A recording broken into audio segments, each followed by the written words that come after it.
Buenos días. Bueno, entramos en la fase final del ciclo de neurotransmisores y tenemos ahora cuatro programas, sí, que están dedicados a una consecuencia de trastornos de los neurodepresores que no es una enfermedad en sí, es un síndrome. Y le quería antes hacer una pregunta. ¿Alguna vez se han sentido tristes, abandonados? ¿Han necesitado estar un poco aislados? ¿Han sentido cierta sensación de apretazón, de opresión? ¿Sí? Yo creo que casi todos hemos pasado por ahí alguna vez, con motivo o sin motivo. Y eso es lo que se conoce como depresión.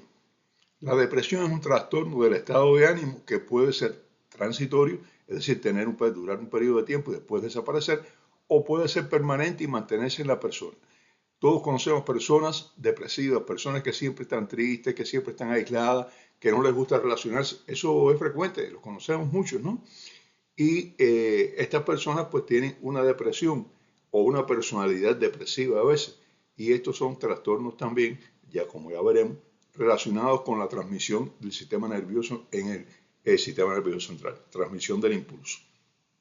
El nombre depresión proviene de una palabra latina, depresio, que significa opresión, encogimiento, abatimiento. Y esto es lo que se siente en las personas, están como oprimidas, abatidas. Se caracteriza la depresión por un sentimiento, una sensación de abatimiento, de infelicidad, de culpabilidad y por la pérdida, o sea, la anedonia. La anedonia es la incapacidad total o parcial de disfrutar de los placeres de la vida cotidiana, esas cosas que nos alegran un poquito cuando las vemos, tal vez un programa de televisión, tal vez una música, un chiste, ¿no? Cualquier cosa de eso, pues estas personas pierden esa capacidad, es decir, están abatidas, se sienten infelices, tienen sentido de culpabilidad por cualquier cosa y no disfrutan de nada. Además de eso, es muy frecuente que la depresión se acompañe de ansiedad. Muchas veces las personas que padecen de depresión son rechazados. ¿Por qué? Porque lo primero que dicen, vamos a invitar a fulano. Dicen, si fulano es un muerto, fulano nos echa a perder todo, siempre está triste, sale con nosotros y ni siquiera un chiste hace, ¿no? Y entonces, bueno, pues son rechazados porque no encajan en el grupo, no encajan por su alteración, ¿no? Y entonces eso los hace sentirse mucho peor. ¿Por qué? Porque ellos se niegan a pedir ayuda, ellos se encierran en sí mismos, en ocasiones están tan frustrados que empiezan a pensar en el suicidio. Y no solo a pensar, a veces lo ejecutan, a veces se suicidan. Yo he conocido personas que hemos estado conversando muy deprimidos y hasta he tratado de animarlos y un tiempo después han hecho intentos suicidas o han logrado suicidarse incluso. No voy a hablar de casos específicos porque, bueno, son situaciones un poco más, digamos, éticas, ¿no? La depresión tiene causa multifactorial, es decir, no es que la depresión tenga una causa, que tiene muchos factores que coinciden para producir una depresión. Los factores de tipo psicosocial, por ejemplo, factores genéticos, factores biológicos. Hay personas que en situaciones un poco frustrantes se deprimen con facilidad. Hay personas que no, que dicen voy hacia adelante, no me importa esta situación frustrante, voy a vencerla y entonces avanzan. Así que los factores genéticos de personalidad están incluidos aquí. Y factores biológicos que dependen de muchas otras situaciones. La depresión se asocia con cambios relacionados en la neurotransmisión en el sistema nervioso central y cambios en la estructura del cerebro por factores inmunológicos, por factores inflamatorios y por factores neuroendocrinos. O sea, estos tres factores, factores inmunológicos, inflamatorios y neuroendocrinos, influyen en la neurotransmisión en el sistema nervioso central e influyen también en la estructura del cerebro. Y son factores que están relacionados con la depresión. Existen varios tipos de depresión. O sea, la depresión no es una sola cosa, ¿no? ¿Cuáles son los más comunes? El trastorno depresivo mayor, el más común de todos. El trastorno distímico, el trastorno ciclotímico, estos tres son los más frecuentes, pero además el trastorno afectivo estacional y la depresión bipolar. También son menos frecuentes, pero también son relativamente frecuentes. El trastorno distímico y el ciclotímico tienen mayor tendencia a ser crónicos y se caracteriza por una tristeza persistente por 2 o más años. La persona siempre está triste, todo lo afecta, cualquier detalle de fuera de su casa, de su hogar, lo hunde. Y si son factores dentro de la familia, pues se hunden más. La depresión es conocida de tiempos antiguos, de los tiempos de Hipócrates, es decir, hace unos 2500 a 2600 años. Y él la describía como, con el nombre de melancolía. Todavía muchas personas le dicen al deprimido, ese es un melancólico, ese siempre está melancólico. Y según la teoría de los humores, una teoría de la medicina de aquella época, de la Grecia antigua, que decía que existía una serie de humores que eran las causas de las enfermedades, pues la melancolía estaba causada por la bilis negra. Bilis en griego se decía cole y negro melano. De ahí el nombre. Melano, cole. O sea, bilis negra, melancolía. En 1725, Richard Blackmore, un británico, le dio el nombre actual de depresión. La OMS calcula que más de 360 millones de personas en el mundo, 360 millones de personas en el mundo, fíjense, es una cifra impresionante, casi el 5% de la población mundial, pues sufren de depresión. Algunos de ellos con causas bien definidas, otros sin causas definidas. La enfermedad necesita tratamiento con medicamentos la mayoría de las veces. Cuando en una familia existen miembros que sufren una depresión mayor, la prevalencia en otros miembros de la familia es el doble que en familias sin antecedentes. Es decir, una familia cualquiera tiene una persona que sufre de depresión mayor, la probabilidad de que otros miembros de la familia también la sufran es el doble que en familias donde no hay ningún caso de depresión mayor. Esto habla del factor genético. Muchas veces la depresión se asocia con eventos previos como el fallecimiento de un familiar, problemas de pareja, divorcio, nacimiento, cambios de hábitat, etc. O sea, situaciones que sacan de la rutina a la persona. Y entonces esto favorece la depresión. Esto es bastante frecuente, ¿no? Es un factor externo que influye ya en una persona que de entrada ya tenía sus alteraciones que facilitaban la depresión. Bueno, pues el factor externo lo que hace es precipitar esto. La depresión es un síndrome clínico, es decir, un síndrome quiere decir que no tiene una sola causa, sino muchas causas y muchas enfermedades que coinciden, que tienen los mismos síntomas, pero no tienen las mismas causas o que no tienen todos los factores iguales unas a otras. Es decir, el síndrome es un conjunto de síntomas y síndromes y signos que aparecen en varias enfermedades. Eso es un síndrome. Una enfermedad es un conjunto de síntomas y síndromes que solo aparecen en una situación determinada, en una enfermedad determinada. Las características del síndrome depresivo son, primera, tristeza constante. La persona siempre está triste, está llorosa muchas veces, decaimiento, no tiene ánimo, no quiere hacer las cosas, irritabilidad, si empiezan a insistirle, pues se molesta y hasta dice cualquier barbaridad, cualquier disparate. A veces hasta son agresivos. Malestar general que no pueden explicar muchas veces, impotencia, se sienten impotentes ante las situaciones de la vida, frustración, y entonces a veces dicen, bueno, pues yo no sé, yo he dedicado mi vida a esto y no obtuve nada, o yo he trabajado mucho y no tengo una recompensa por esto, etcétera, etcétera, etcétera.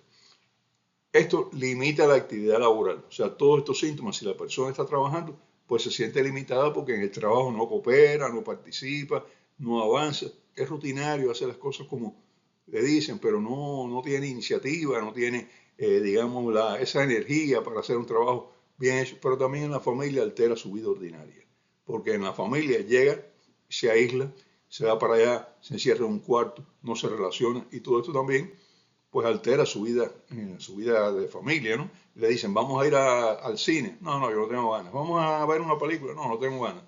Bueno, todos estos síntomas son comunes a todas las formas de depresión, independientemente de la causa de las mismas. Y a veces, esto también hay que tenerlo en cuenta, la tristeza no es un síntoma importante. O sea, no ven tan triste a la persona, pero la desmotivación, o sea, la falta de interés en hacer las cosas y la anedonia, o sea, la pérdida del disfrute de esas pequeñas cosas de la vida, ¿no? Una comida sabrosa, la llegada de un familiar que uno le tiene cariño, el ver digamos, por ejemplo, un programa humorístico, o el ver una película de aventura, o hacer alguna cosa que habitualmente siempre, a esta persona siempre le ha gustado hacer, pues eso se pierde el interés. Nada lo motiva, nada le hace sentirse bien. Entonces recuerden que ya hablamos del sistema de recompensa. Bueno, pues el sistema de recompensa en la depresión está muy afectado. O sea, nada estimula la sensación de sentirse bien. Nada da placer, nada causa placer. Y otras personas con depresión se acostumbran a ella. Entonces ya viven con la depresión, es su forma de ser, y Esto se conoce como depresión crónica enmascarada. A veces no nos damos cuenta que están deprimidos porque son así. Ese es su carácter, es su forma de ser, pero no es su forma de ser. Es una depresión crónica en la que la persona se ha adaptado a las circunstancias. El origen de la depresión es complejo. Se asocia, como ya dije, factores genéticos, biológicos y psicosociales. Y se ha demostrado una disminución importante de neurotransmisores en estos pacientes. O sea, independientemente de la causa, un mecanismo muy importante es la disminución de los neurotransmisores. Y está relacionado con cambios del cerebro, cambios en la estructura del cerebro. Estos cambios están causados por mecanismos neuroendocrinos, o sea, la acción de hormonas sobre el sistema nervioso, mecanismos inflamatorios, mecanismos inmunológicos y mecanismos genéticos. Así que tenemos genéticos y tenemos entonces los mecanismos biológicos que son neuroendocrinos, inflamatorios e inmunológicos. Uno de los problemas más importantes de la depresión son los trastornos del sueño. Se caracterizan por la dificultad para conciliar y mantener el sueño, lo que se conoce como disomnia. Ya hablamos de esto allá en el ciclo de trastornos del sueño, es una disomnia. La persona le cuesta trabajo dormir y después se despierta muchas veces por la noche. Primero, no puede dormir, todo el mundo durmiendo, roncando, y entonces esa persona ahí que no puede, no consigue dormir. Y entonces después que lo consigue, pues se despierta varias veces. El sueño es fragmentado, es decir, partido en pedazos, y es un sueño no reparador. Es decir, cuando se levanta por la mañana la persona está cansada. ¿Por qué? Porque no durmió bien, no puede dormir bien. Otros pacientes sufren de hipersomnia, duermen todo el día, se sientan y se duermen o invierten el ritmo del sueño, tienen hiperactividad nocturna y de día lo que tienen es sueño. O sea, se mantienen toda la noche activos, leyendo, jugando, haciendo cualquier cosa y por el día a dormir porque están cansados, es lógico, ¿no? Se ha observado que las personas deprimidas también presentan actividad aumentada del hemisferio cerebral derecho, ¿m? Y actividad reducida del hemisferio izquierdo. El hemisferio izquierdo está muy relacionado con una serie de funciones de mi bueno, tenemos que hablar un día de eso, de las funciones del cerebro, de las partes del cerebro que están vinculadas, por ejemplo, el hemisferio izquierdo está vinculado al lenguaje, está vinculado a la música, está vinculado a habilidades, controles de mi cuerpo derecho habitualmente, y entonces este cerebro izquierdo tiene disminución de la función. El derecho es más activo. La función del cerebro derecho se relaciona con la creatividad, la intuición y el pensamiento totalitario, holístico, el pensamiento global. Controla las actividades artísticas y la percepción de espacio. Todo eso está incrementado. Y las del izquierdo, como ya dije, con el lenguaje, lógica y razonamiento analítico, son las que se deprimen. El hemisferio izquierdo se encarga también de las matemáticas y la escritura. Los pacientes con depresión muestran cambios en el aspecto personal. Tienen lentecimiento de los movimientos. La voz es baja. Hablan bajito. Entonces la persona dice, oye, habla más alto, que no te entiendo, no te oigo. Están tristes, llanto fácil. Disminuyen la atención, no ponen atención a las cosas, están hablando con ellos y se pierden. Tienen pesimismo. Cada vez que hablan de alguna situación, eso no va a salir bien, eso tiene un problema. Y tienen ideas hipocondríacas, o sea, se sienten enfermedades que realmente no tienen, tienen síntomas que no tienen porque es su mente la que les fabrica el síntoma ese.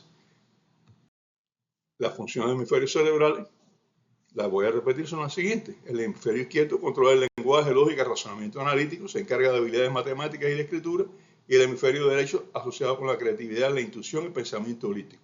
Controla las actividades artísticas y la percepción espacial. Estas manifestaciones facilitan que aparezcan alteraciones en sus relaciones personales, relaciones laborales y relaciones familiares. Existe tendencia al suicidio porque están muy frustrados. Son personas que se frustran, que piensan que todo les sale mal, su pesimismo los lleva incluso que si van a hacer algo dicen, no, esto no me va a salir bien, esto me va a salir mal de todas maneras. Y algunas familias presentan casos de depresión de generación en generación y esto también afirma la existencia de un componente genético. Los principales neurotransmisores que se ha constatado que están disminuidos en los pacientes con depresión, ya se ha comprobado, son la serotonina, la noradrenalina, la dopamina, el glutamato y el ácido gamma-aminobutírico.